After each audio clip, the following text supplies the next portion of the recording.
Hello, LinkedIn Live, and hello, Justin Rowe.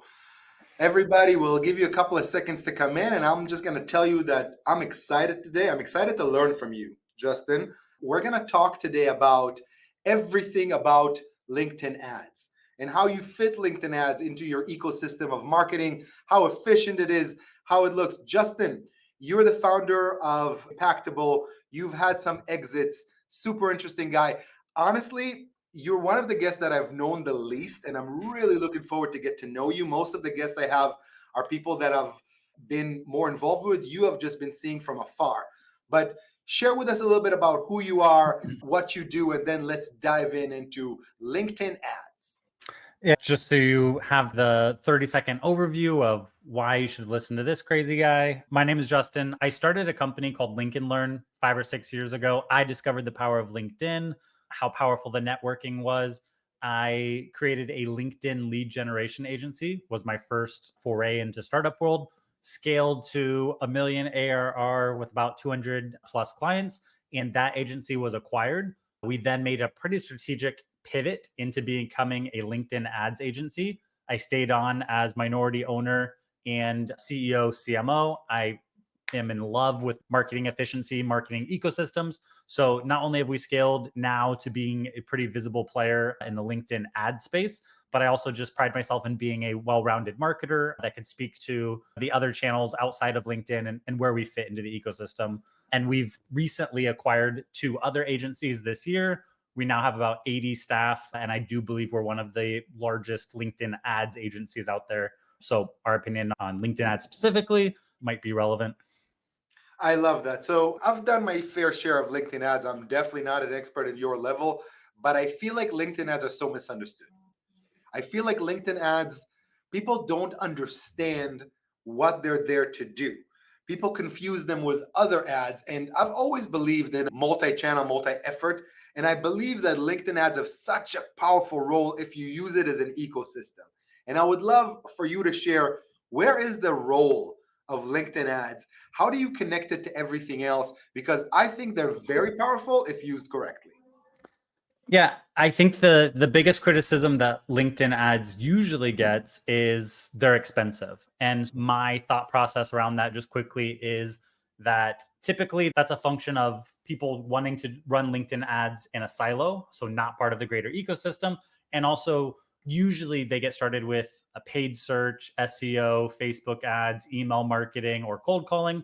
There's a lot of transactional types of marketing that they get exposed to before they get to LinkedIn, and then they want LinkedIn or expect LinkedIn to function very similarly to what they're used to. When in my mind, LinkedIn should be more viewed like SEO, where it builds momentum over time, it gains in efficiency, and it helps establish you as a thought leader in the space that attracts more inbound leads and revenue versus, yeah, more transactional ecosystems. And the biggest superpower of LinkedIn ads by far is the ability to see all of your website traffic and then be able to layer on qualifying filters on top of that to qualify and retarget and convert your other efforts. So LinkedIn shouldn't be working on its own. It should be working in tandem with your other efforts. Can you dive into the sentence you just shared with us? Because I think that's what really people want to learn and know. How does LinkedIn ads differ from the other types of social media, or let's say Google? And what is the best use for these ads? And you can take it anywhere you want. We can start a little bit higher, 30,000 feet, but I want the audience to understand that LinkedIn ads actually act a little bit differently. Yeah, so I would say the biggest thing in there is LinkedIn ads. People come to it because of the targeting. So you can target, when it comes to Facebook or programmatic or some of these other channels, the biggest drawback is the targeting is not granular. So the biggest advantage of LinkedIn is the targeting. I can say, okay, I just want to target people that are from these 5 or 8 industries I serve best, companies this size and bigger, 50 plus, that have budget. I want to target specifically these position titles or these seniorities and functions that I know are the decision makers in these geographies. So getting super granular on that, I think that's what attracts people to it, but it's also what makes it more expensive. The big thing they don't realize is that all of those filters can be layered on in the retargeting layer. And the insights tag for LinkedIn sees all of your traffic. So the biggest combination in my mind is Google paid search traffic, people searching for exactly what you do, LinkedIn ads agency, B2B, LinkedIn managed service provider. And then you can qualify that traffic by layering on all those filters and just stay in front of your best fit prospects. So taking all of your other efforts, qualifying it, just launching LinkedIn retargeting should be an ROI booster from everything else you do. And then the other side of that is, yeah, the content and assets that you deploy on LinkedIn, they should be not so transactional, not just looking to pull leads out of the ecosystem. It should be used to position you as a thought leader, as an expert in your space, to create kind of this web of content that pulls people in and makes them want to work with you, want to go to your website and book a call. And then when they finally do show up on the call, it should be they already have trust. They already are like 60% closed. They just have questions. And it's that kind of like ecosystem in motion that really makes it such a powerful platform. You have a really pretty dog walking back in the window. Yeah. Like it. I love what you just said. So, guys, you got to think about this strategically, right? And I love what you just said about the retargeting. And with LinkedIn, to me, is the most reciprocity social media I have ever seen or felt or interacted with. On Facebook and Instagram, you can run ads and just get stuff going. On LinkedIn, you need to give. It's not all about knocking on people's heads. We have so much of that. We really need to give value. So I love that you said that you got to focus less transactional and more giving value. And then the retargeting is what really works. So I do a lot of video, Justin, both ads and organic. I focus more on organic. Now, I always feel like with my clients, if there's an organic and ad, the result is 3, 4x. Can you share with that? I also tell my clients I always want to start with organic, develop some kind of an organic family community on LinkedIn, and then kick out the paid ads. Yeah, I would say that it definitely works that way. And I wouldn't the big thing about organic and paid is that so often people think those are two completely separate strategies. So I'm going to have my organic strategy and a lot of times a lot of corporate organic strategy really sucks. So they're like I'm going to repurpose my blog and share these articles and share my founders thoughts and they're nothing unique. A strong organic presence, especially with founder led marketing on LinkedIn, is people showing their expertise, positioning themselves as experts in the marketplace, adding valuable, actionable content. And so if you can bottle that, and the problem with organic is that it's hard to scale, it's hard to make sure that the right people are seeing this message and you grow a hodgepodge of following and there's ICP fit mixed in there. But if you could bottle that, and then take that and amplify it with the LinkedIn ad side and then guarantee distribution to your ICP, that's a perfect combination. And a lot of times what I do personally is I test organically, I see what resonates with my community, what actually creates valuable inbound like leads, and then I amplify and scale that on ads. So it's not two separate strategies, it's testing and growing and then amplifying and scaling with paid ads. And that's a good way to think about it. We have a great question, basically just in order for what you're talking about. Ian is asking, what is the best stack when you're deploying LinkedIn ads? What are the top 3 things that you should be doing along with the LinkedIn ads? So you just talked first is organic, right? Yeah. So yeah, I would say testing and leveraging LinkedIn organic is a great kind of first foray to see what works on that platform, to understand the platform content better, to understand what's resonating with this audience. Get the LinkedIn Insights tag installed on your website, get the audiences pooling and collecting, launch into retargeting and deploy your best assets from organic over into like a 90-day LinkedIn retargeting campaign.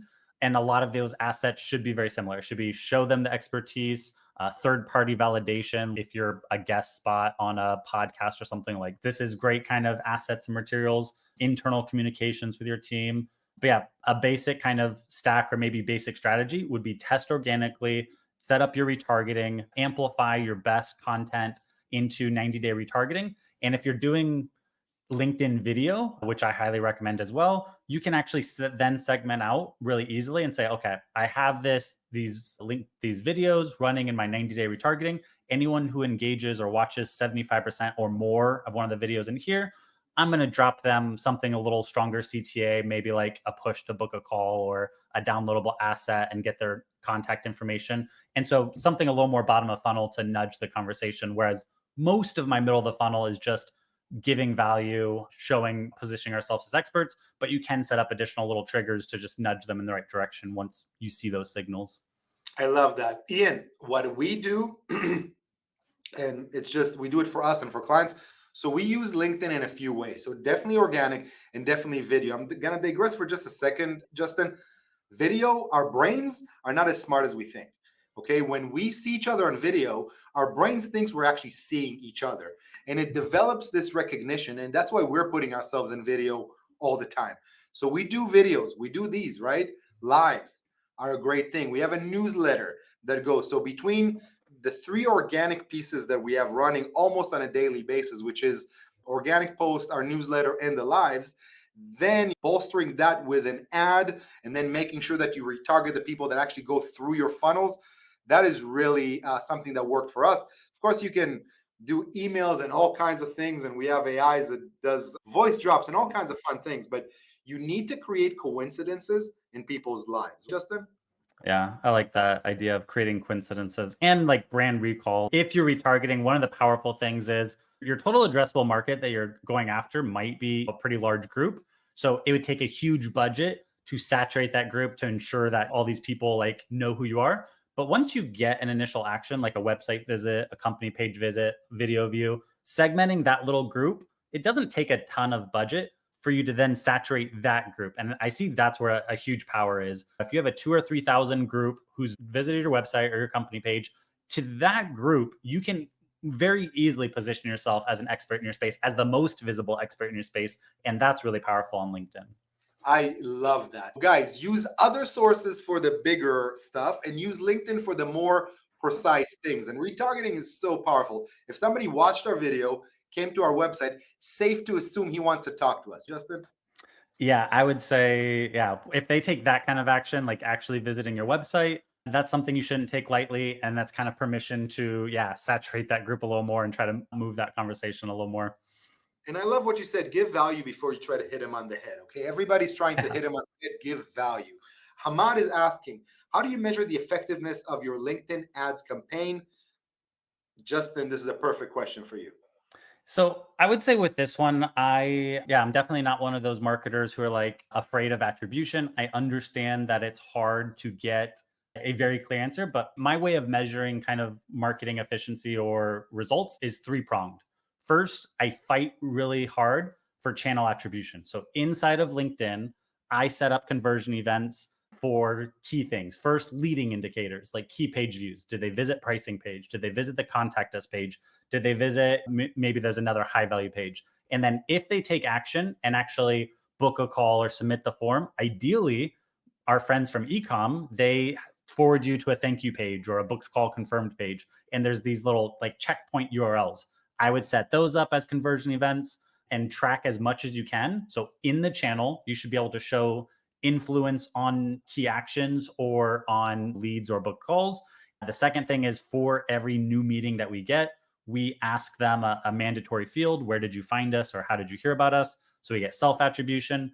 And then I do consult software attribution on a semi-regular basis to try to see more of the journey. But my whole theory is I try to triangulate the truth through those 3 points: channel attribution, self-attribution, and software attribution. And then you have to use your best judgment and gut of what's working or what's not. But you can see a lot of influence with channel attribution if you do it right. So that's the main area of focus that I look at. I love that. We have a couple more questions here. LinkedIn user is asking, what are some of the most common pitfalls to avoid when running LinkedIn ads?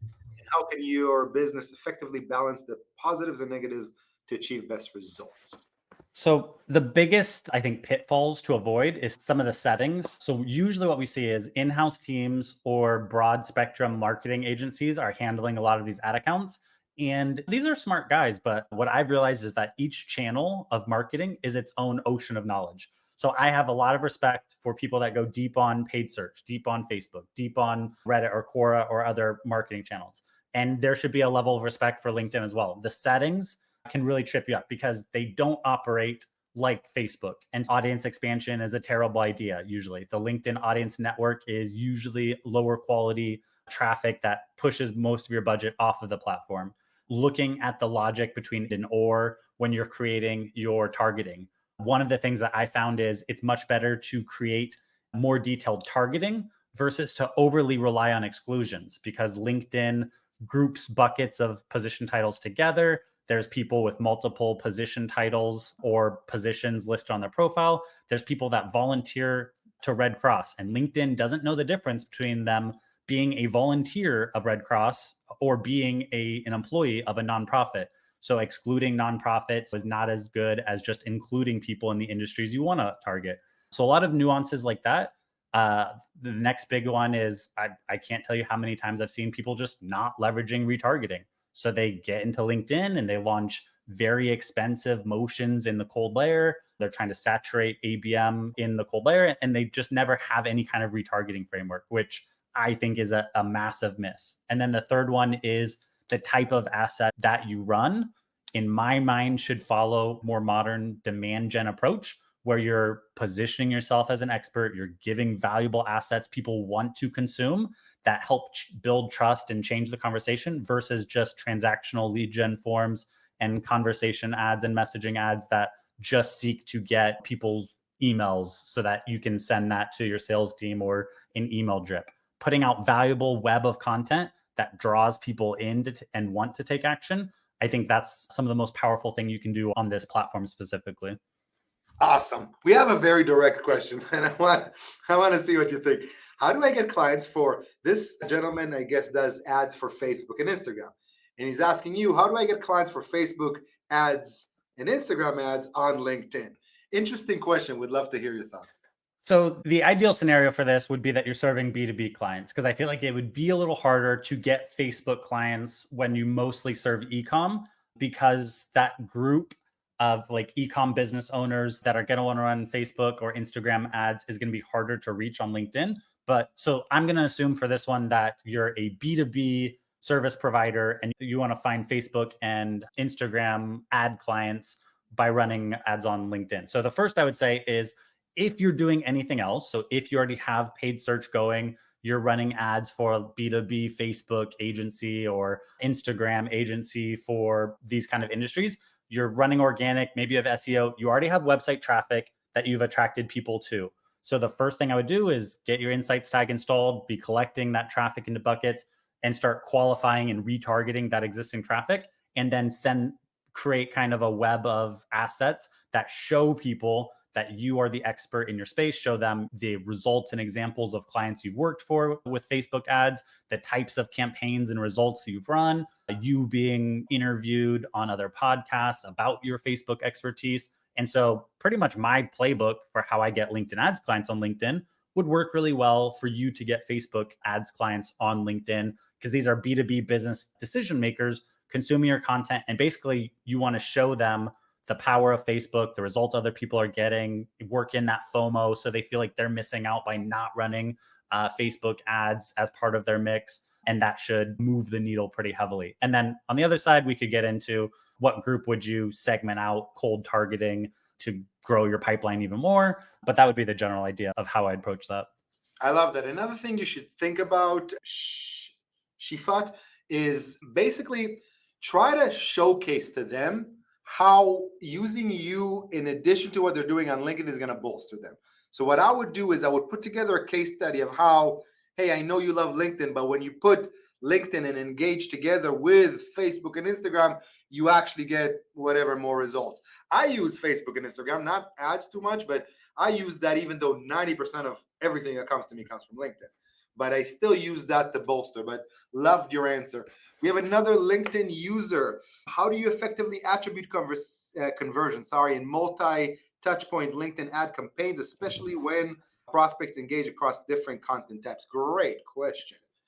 Yeah. So what I like to do here is, first, like I said, I do rely heavily on channel attribution. And to their point, when you're using these different types like text ads and email, like text ads, follower ads, spotlight ads notoriously are going to show view conversions, which you can discredit or discount a little bit, because you can say, okay, the placement's really good, and they're putting ads on people's screens that were already on their way to convert. So it's hard to know what that incremental lift is. And I don't have an amazing answer to clarify and say, this is exactly how you can figure out what that incremental lift is. Some of that you'll have to, I take a couple approaches. I take the macro approach and say, okay, here's my overall marketing investment, and here's how many meetings I got this month. Here's the quality of those meetings. And as I make shifts in channels and budgets, I look at those. Did my overall amount of meetings go up? Did my overall amount of meetings reduce? Did the quality of those meetings improve? So that I put a lot of weight on. And then I do look at the channel attribution. Does LinkedIn as a channel, is it taking more credit for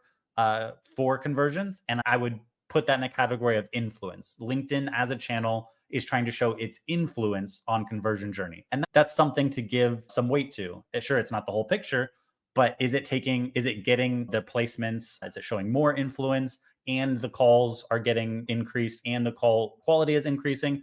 All of those kind of go together. The other thing I would do is when you set up conversion events inside of LinkedIn, there's a big debate of, do I set up last touch, last campaign conversions, or last touch each campaign conversion? And the difference being, if someone interacts with 4 ads or campaigns and then converts, last touch, last campaign would only give the very last touch credit for that conversion and none of the other ones. So the benefit is it's a true, like, more one-to-one, like I had one call booking and LinkedIn shows me one conversion, which is great and clean, but it loses the influence. And a lot of times these are the ones that are actually creating the demand that helps set up the last one. So if you don't see that journey, that can be dangerous. You start cutting off. So I would say set up both. Set up last touch, last conversion, give it a higher value. Set up last touch each conversion and give it a lower value.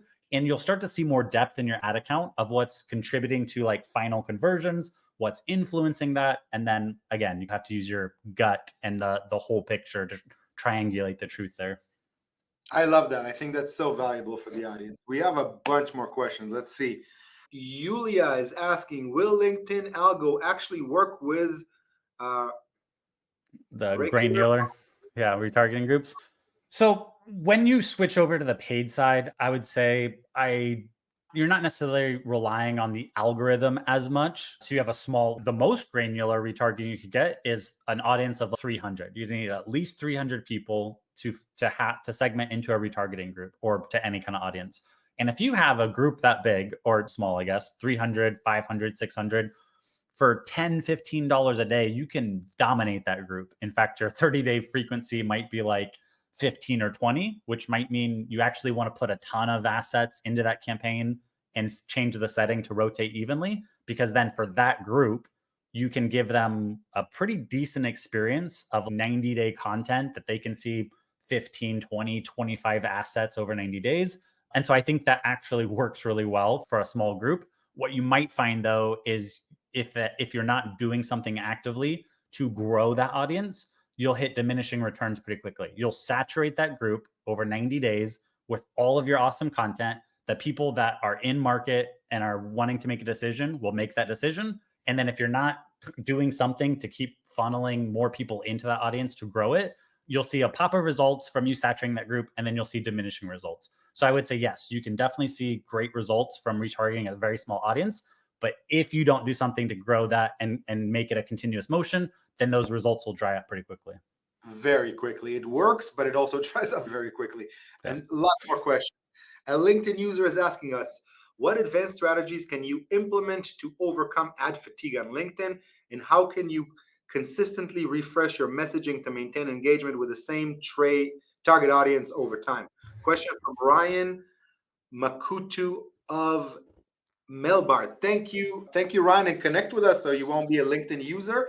But great question. I really like the question, Ryan. Let's go to the expert. So this is a good one, and people are very concerned with ad fatigue, which is why frequency is one of my guiding stars as far as things I look for. So frequency in terms of LinkedIn is how many ads from a campaign is a audience seeing on average in a given time frame. So let's say for retargeting, a 90-day retargeting campaign, the 90-day frequency is what we're going to care about. And it's weird, like, if you're not in the platform, like that nuance, it might get lost too. But if I change the time frame to 7 days, if I change it to 30 days, if I change it to 90 days, frequency is going to show a different number because it's showing me frequency based on those timeframes.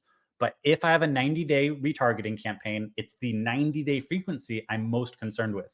And the only two levers that you have to control frequency, which is the amount of ads the client sees in that time frame, is either the size of the audience. So the bigger the size of the audience, the lower the frequency gets with the same budget, or the amount of the budget. So I can increase my budget and I can saturate a bigger group, or I can reduce the audience size and with the same budget better saturate that group. So let's say that my 90-day frequency is 15 to 20. So the average prospect is going to see 15 or 20 ads from that campaign. The best things you want to do then is I should have 15 or 20 unique creatives in that campaign. And I should go into the settings, which LinkedIn makes it really hard to find this setting, but I can actually change it to rotate ads evenly. Because then at that point, I'm less concerned if you have it on set to performance and you have 3 top performing ads. LinkedIn might show the top 3 ads just 5 times each over 90 days. And that's there, you're going to see diminishing returns. You're going to see ad fatigue. But if you actually try to match the number of assets with your 90-day frequency and then set to rotate evenly, even if your frequency is 40, if you stuff that campaign with 40 assets and rotate it, you can give clients or prospects a pretty consistent experience where they're seeing fresh content throughout their journey. And really the only time you run into ad fatigue is if you're not monitoring that. If your frequency is 50 and you have 5 assets and you have all this budget trying to saturate a small group, you're going to run into problems with ad fatigue and diminishing returns real fast. So that's the secret of how to monitor that and finesse it. Build a journey, educate your clients, ladies and gentlemen. Don't just put stuff to sell them. Give them things that actually make sense in the journey of their mind of understanding what it is that you try to convey to them. So build a journey and put the efforts in. And we have, Justin, today, shameless plug, we have products today, okay? Wix Content Pro is what comes to mind, that basically it's a knowledge base that you can create videos, images, quotes. You can build a whole journey and you can do it today with AI. I didn't want to put too much AI, but I can't help myself, Justin. There's a fun question here. I know the answer, but I would love to take. It's a very direct question, which I love. Ladies and gentlemen, love the direct question. Continue with this. How to automate appointment setting using LinkedIn ads? So there's a couple of ways to answer this or approach it. So the first one, I would say our current ecosystem, Impactable, feels pretty automated because I don't have SDRs. We don't do cold calling. We've on and off tried cold email marketing and are firing that back up. So nothing against those. It's just not something that's been in our natural wheelhouse. And we get 100 or so new meetings on our books a month. And it's LinkedIn ads and our ecosystem. So the first thing is, if you create an ecosystem of content that is out there educating people about problem, about the solution, and positioning you as an expert, what naturally happens is people are consuming that content. They feel it's a very natural journey. They'll then take the next action of visiting your website, booking a call on your team's calendar, and they'll already be 50, 60% sold. That's the first one. The second one is you can set up something similar. And then, like I said earlier, you can actually segment and say, if they engage with this warm retargeting layer, I'm going to have either a conversation ad, a message ad, or a lead gen form that hits a very highly engaged group that gets their information and then funnels them possibly into an email automation drip that says, hey, thanks for downloading the asset. Here's this and this. I'd love to talk. And like automatically engaging your most engaged users. And that could create an automation drip. The other one is there's some nice software out there for website visitor identification. So if you're creating this ecosystem, getting engaged users, or you're using a tool like Demand Sense to identify website visitors or your most engaged companies that exposed to your ads, you can create an automation on the back end that, again, seeks to do a more personal touch, grab those people, push for a meeting, and get something on your books that's a little more automated and personal outreach. So those are the main ways that I would see maybe automating or making that easier. Love that. You can also create your profile as the main call to action to schedule an appointment. Again, it's not completely automated, but the call to action that you have when you set people, which is not what I do, but you can have that as setting appointments. So that's awesome. We have so many questions, man. I have questions myself, but we'll just go to the audience. Lynn, Whitney, and Lynn, you had a question before. I think I missed it with the barrage of questions. I'll try to get back to it. This is, I think, your second question. Is retargeting on LinkedIn available for all ad formats? I've been struggling to find how to do it with sponsored messaging. And I remember there was another question. Lynn asked a question before. Can you retarget when you've done LinkedIn personal messages? So Lynn, sorry for missing that one. We'll go to your second questions and to you, Justin.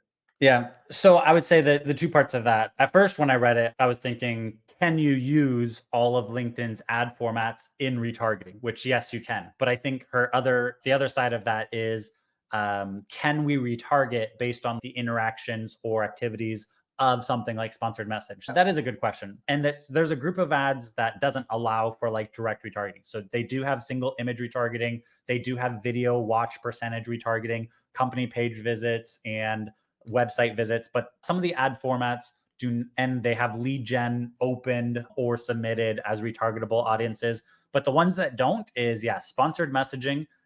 There's not a direct action to that you can retarget unless the messaging caused them to visit your website or their company page. So direct sponsored messaging doesn't have a direct retargeting. Text ads, follower ads, and spotlight ads, unless they take an action that lands them on your company page or your website, you can't just retarget those ad interactions. But yes, you can use any ad format in retargeting. So around sponsored messaging, one of the things that I've always thought was a clever play was to use those in retargeting and then to segment by industry. So say, hey, they visited my website within 90 days and they're software companies within 50 to 200, and it's a head marketing title. I can actually segment that out and send a highly personalized automated LinkedIn sponsored message to that group and say, hey, I noticed that you visited our website recently. I'm wondering if you found all the information. Being a marketing leader at a SaaS company of your size, these are the common things that people are usually wanting to find out about. Do any of these questions need answers for you? And so you can do a highly personalized retargeting strategy like that. And sponsored messaging from LinkedIn tends to do a lot better when you're segmenting out a very specific group that you can speak more directly to. I love that. And I feel exactly the same. So I don't use sponsored messaging unless they're already retargeting within my networks. We get so many messages. Lynn, if I Yeah. show my LinkedIn right now, I am not joking. I get 150 messages every day, and 90% of them, pardon my French, are stupid. Okay. They make no sense. They try to sell me my own services. I try to use sponsored messaging as the retargeting, if you will, instead of using retargeting on the sponsored messaging. And I loved your response.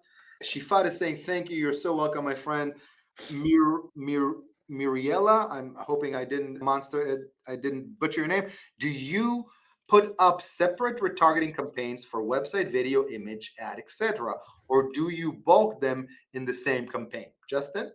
So it depends. For most clients or organizations, it makes sense to group them together. Most people don't have such massive retargeting audiences that they need to micro segment.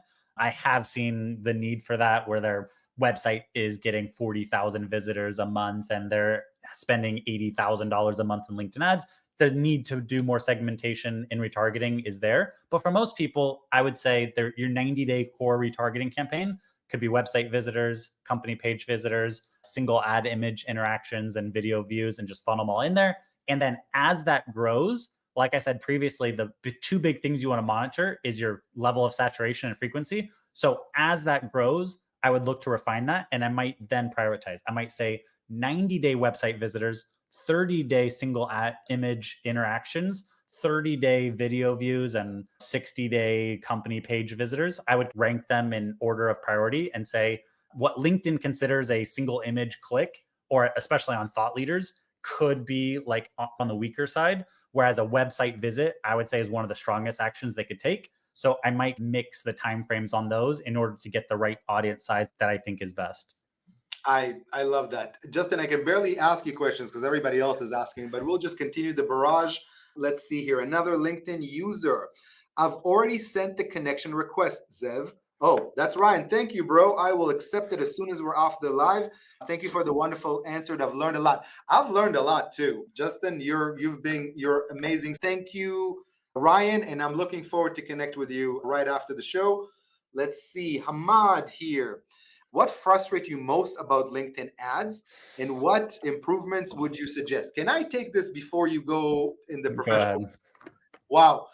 Hamad, I've seen companies, and we're talking big companies that you all know, like some of the giants of the world that hired us, and we go in there and they're spending 50, 80, $100,000 on LinkedIn ads with an intern putting it together with nobody looking at it just because they're supposed to do that. That is my frustrations. LinkedIn ads need to be taken very seriously. And I always, like I said before, I tell my clients, I do not even consider ads before I do some organic. I want to give before I ask to take. So that is the most frustrating. A lot of companies just throwing budgets at it without investing in LinkedIn, in the community, in giving.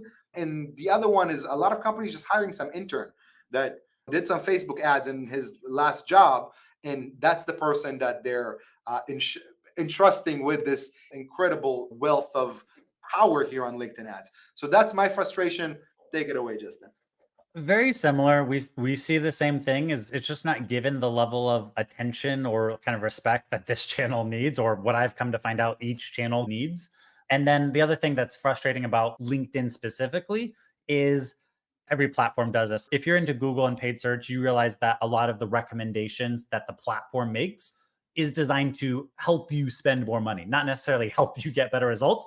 And so I would view LinkedIn's default settings very similarly. Like they recommend you turn on expansion and you have it on max delivery, which max delivery is actually fine for most people. I'm not going to hate on that one. But audience expansion, LinkedIn audience network, some of the configurations of opening up your audience and targeting, they also make some of the settings a little too hidden, like performance versus rotate evenly, or being able to curate which turning off your LinkedIn audience network or building out an exclusion list around that. They make it very hard. And then the other very frustrating thing that I'm discovering more and more is, how they do the exclusions and why that can be so dangerous. For example, position titles, I've really come to find out are just free form fields on LinkedIn, and they group a bunch of position titles together. So you might think that you're refining your audience when you put marketing specialist as an exclusion. But come to find out, if you go to Sales Navigator and you see what kind of people are in this marketing specialist, it's CMOs and head of revenue and head of marketings. Like it's not just that specific position title. And it's the same with excluding industry, excluding seniorities and job functions. And it's way better to build out the targeting of who you want to target and not rely so heavily on building out these massive exclusion. Because what I found is the smartest people I know, the most sophisticated people I know, try to build out these elaborate exclusions, and they end up just boxing themselves into this tiny little box of poor results. And it's no fault of their own. The platform's frustrating that way. Love it. Simple is the best way. Now, I struggle with this a lot. For instance, I'm running a campaign right now that was very much designed for American CMOs. But a meeting just came out with a guy from the Netherlands. Okay. So, again, if somebody doesn't feed their information correctly, Yeah. the system is not gonna. So it's not 100%, guys. And I don't know what I'm gonna do with the CEO from the Netherlands or CMO for the Netherlands, but it may be the best thing that ever happened to me, or not. But you just gotta understand that it's not 100%. It's based on what people are putting on LinkedIn. So, Yeah. whatever quality of information you put is the quality that people basically use. Justin, this has been amazing. I I don't know. We've spent 45 minutes, I think, and this has been like a second. Everybody, follow Justin Rowe on LinkedIn. Justin, you already have a gigantic following for a good reason. I love the level of pro you are on LinkedIn ads. I want everybody to follow and uh, please use LinkedIn and do things organically, do things on ads. LinkedIn is the first time that I've known that almost any business owner, any millionaire, any true decision maker is sitting on one platform. Never happened before. Okay. There are bigger platforms, but nobody that I want to talk to every day, like you, Justin, sits on LinkedIn. Justin and I literally live on LinkedIn. We have other things we're doing, but we're on it on a daily basis. That is power. So everybody follow Justin. Justin, please close us out. What would you like to share with our audience? And thank you so much for all the amazing value. I want to get more out of you, so I'll reach out to do another one of these days, according to your calendar. But this was so valuable. Thank you. Parting wisdom, I have one extra piece of advice and then where you can find me. The one thing that kind of led me organically that works for ads as well, but also just speaking to organic is don't approach LinkedIn as this ocean that you're going to try to dominate and tame. Think of LinkedIn as a series of small ponds. So your network might be 500, might be 1,000. It's actually relatively easy to dominate your network and position yourself as the expert, the most visible expert to that group. And as you meaningfully expand your network to that group, if you continue to position yourself as the most visible expert to that 1,500, 2,000, 3,000 person group, great things will come out of it. And it's very similar when you translate that over to LinkedIn ads. As you segment and as you try to dominate these small pieces of retargeting, position yourself as the expert, draw people in, and that works really well. And then, you can follow me on LinkedIn. You can visit our YouTube channel. I'm very proud of the educational material we have on there. So the Impactable YouTube channel has tons of LinkedIn ads videos, how to, from start to finish, of how to make this yourself. And then, of course, impactable.com is our website. We have a cool little LinkedIn ad scheduling and audience tuning tool called Demand Sense. But anything else, I'm an open book. I respond to all my comments on LinkedIn, and it's mostly educational content like this. So this was fun for me. This is amazing. Everybody follow Justin, send him questions, send him business. Ads on LinkedIn works. We do a lot of organic on LinkedIn that works. Connecting the both, that what works. Connecting, creating these coincidences, special situations in your client's mind. Help them, guide them, and then ask for something. Okay, that just works so much better. Justin, you have been such a pro. I have learned a bunch. I'm gonna follow up with you to do another one. We had one last question. Let's try to knock it out of the park so we don't leave anybody. If you have key page view as a conversation, I starting to see a huge gap between click and conversation. So you know why do they just close down the website really quick? Do you care to share? Yeah, I can take a stab. One of the first things I would look at is the campaign settings. Is the money being spent on LinkedIn? Is it being shipped off to LinkedIn Audience Network? In your campaign manager, if you go down to breakdown, there's a little drop down tab where you can see this section called on or off LinkedIn. And you can see all of your ad spend in the account, whether it's on LinkedIn or the Audience Network. If most of your budget's getting shipped off to LinkedIn Audience Network, that could account for a high bounce rate, a big drop off rate, and there could be a massive difference between clicks and actual meaningful action.